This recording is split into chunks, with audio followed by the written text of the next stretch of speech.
Alright, what am I making today? Oh yeah, we're making nachos. So, first thing I want to do is find a big enough pot. I hope this is big enough, but we're going to find out. First thing I want to do is make my ground beef. So, I have here 2 pounds of 90-10, and we're going to make our own taco beef. So I got pepper, I got salt, we got some garlic, onion, paprika, cumin, and some chili powder. So I'm gonna go ahead and turn my pot on, and I'm gonna spray this with a little bit of avocado oil to get this started. I'm gonna give it a little bit of a head start before I season it.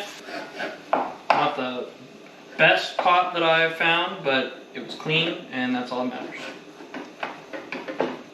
And I'll put the measurements below, but we're gonna add some garlic powder, some onion powder, add some chili powder, a little bit of black pepper. Okay, just wanted to mix this up and incorporate it a little bit before I add anything else. And then a little bit of paprika. Okay, mix that all together. And this won't take long. This should only take about 6 minutes or so, especially on medium heat. Shouldn't take too long. And if you want to, add like a 1/4 cup of water to it. That'll help break it down a little bit as well. Alright, this is just about done. I'm gonna turn this guy off, put him back here, and turn the other guy on low, and let him go. We're gonna go ahead and make our guacamole now. Okay, so for this I have 2 avocados, 2 big guys. Make sure all the stems are off, and then just go right down the middle and follow the seed, big old seed in the middle. Pop him out. And take a spoon, follow the shell, and the softer the avocado, the better. Okay, now what I like to do is I like to mash it up a little bit without all the stuff in there. Alright, now, so I'm making guacamole and pico.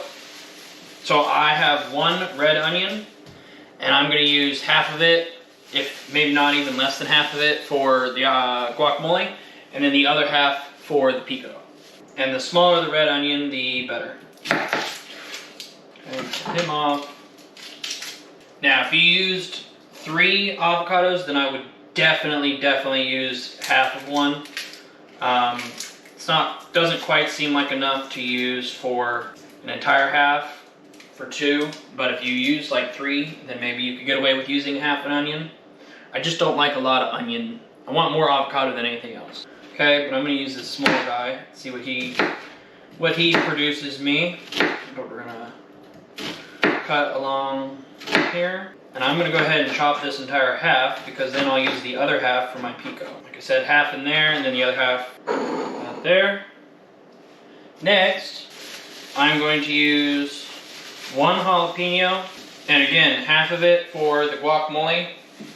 Honestly, maybe even a little less. And then the rest for my pico.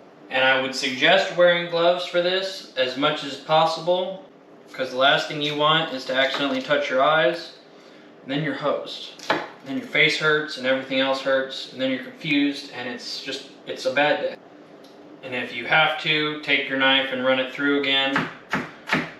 I know it won't be like the most even chunks in the world, but again, you want it as fine as possible. And then, like I said, half of it for guacamole, and the other half for the pico. But I'm going to go ahead and dice my tomato for my pico. I do not put tomato in my guacamole. I've never been a huge fan of tomato in guacamole. 90% of America is. I'm the 10%. Now I'm going to go ahead and do 2 tomatoes for the pico, because obviously I want there to be more tomato than onion and jalapeno. Okay, and then the last of the chopping is cilantro. And I'm going to chop up 1 whole bunch, and again, half of it for the pico and some of it for the guacamole. I know what you guys are gonna say. Oh, now it's gonna taste like soap. Then don't put it in there, okay? It's plain and simple. You don't have to complain about it, just don't put it in there. Be weird and don't put cilantro in it. Again, half of it for guacamole and some of it for... Okay, let's finish the guacamole real quick. So I'm gonna mix some of this in. All right, then we're gonna add a little bit of lemon juice, or lime juice, sorry, and lemon juice. We're also gonna add a little bit of lemon and lime to the pico. Okay, and I'm gonna add a little bit of salt to both. And what I always say is, when it comes to avocados, or when it comes to things like tomatoes, add a little bit first, then if you want a little bit more, add a little bit more. You can always add, you can't take. And then just a little bit of black pepper to both. Okay, guacamole is perfect. That's done. I'm gonna put saran wrap over it so it doesn't oxidize too bad. And then I'll set this guy in the fridge while we wait. Okay, and then give this guy a mix. Okay, and the pico's done. Same thing, wrap it up, throw it in the fridge. Let's assemble some nachos. All right, so for the nachos, I turned my oven on to 425. These are gluten-free yellow corn tortilla chips. And I use this cake pan just because then I can eat straight out of it. I don't have any like tinfoil pie trays. Yeah, if you ever have any of those old pie tins, use those. Those are way easier to use and they're easier to clean. And if for some reason there's a couple holes in them or they break, then you can toss them and you don't waste a bunch of dishes. So this is what I got. It is what it is, but a small layer of chips. Then we're gonna add a little bit of ground beef and weigh my 6 ounces out because I'm weird that way. And since we're talking about making it for meal prep, that's what we're gonna do. Okay, I'm gonna go 6.5. But there's that. And I like to make sure I drain it a little bit so that I'm not pouring a bunch of grease on my chips and making everything all soggy. Okay, and then I know, okay, why don't you just use fresh jalapenos since you have them? Yeah. I like the flavor of jarred jalapenos when it comes to nachos. Don't ask me why. It's just the way it is. Sometimes it just hits better, that's all. But I'm gonna put some of this on here before I put the cheese on. And then some shredded mozzarella cheese. Okay, 425 for about 8 minutes until the cheese melts. I tried doing it 10, it burns the outer layer or outside ring of the cheese, anything that falls on the pan. So aim for about 8 minutes, check on it at about 6 or 7, see how far it's got, and then like I said, should be no more than about 8 minutes at 425. So I'll see you in 8 minutes. All right, I definitely didn't try and scoop this out onto a plate to then melt a little bit more cheese on it. We're just not gonna talk about it, but it's fine, it's gonna get dressed up anyway. So I have my lettuce that I went ahead and chopped up, and then we got my pico and guacamole. A little bit of lettuce, not a lot. I'm not trying to just eat a salad here. A little bit to cover up the mistakes, you know, it is what it is. And then I'm gonna go with pico, okay? And then a little bit guacamole. Beautiful. And no, I'm not putting sour cream on it. I don't like sour cream. I never have. I never will, unless it's mixed with something. No. So, let's eat. I'm gonna go with this guy. Get a little bit of beautiful guacamole on there.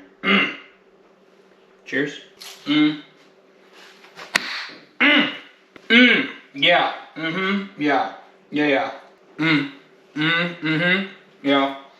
I mean, it's nachos, but it's homemade nachos that, 1, don't suck.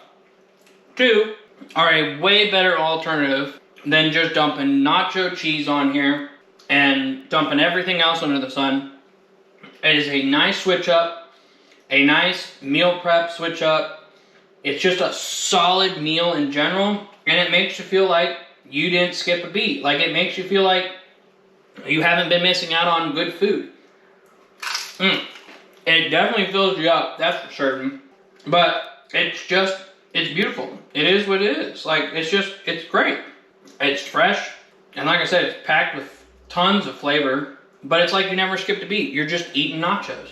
And the only thing you're doing It's just sprinkling in just a little bit of conscious effort, a little bit of extra effort to make it health conscious, so that, you know, if you are trying to lose weight, you can enjoy it a little bit more.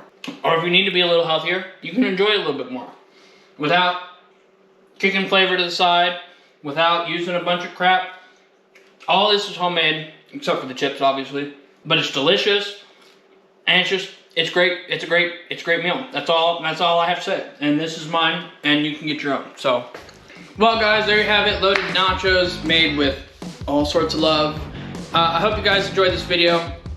And if you did, make sure you hit that sub button and notification button for me. Make sure you share this with your friends and family. And as always, peace out, and I will see you guys in the next one. Bye! Where's my nachos?